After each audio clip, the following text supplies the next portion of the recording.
જય માતાજી બધાને। તો જો આજે બપોરે 12 વાગી ગયા છે ને કારેલાનું શાક આજે બનાવવાનું છે, પણ મારા જેવીને કારેલાનું શાક નથી ભાવતું, તો જો એના માટે બટેકા બાફ્યા છે અને અહીંયા ડુંગળી કાપી દીધી છે, કારણ કે એને બટેકા અને ડુંગળીનું શાક અંદરથી આપી દે તો કડવાટ તો આવે જ તે અંદર, પણ એને ખબર તો પડી જ જાય કારેલાનું છે, પણ ખાઈ લે।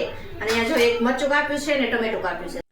અહીંયા જો આપણે 3 પાવડા તેલ નાખ્યું છે ને હવે રાઈ, જીરું અને હિંગ ને બધું નાખી દઈએ ને હવે આમાં ડુંગળી નાખવાની છે।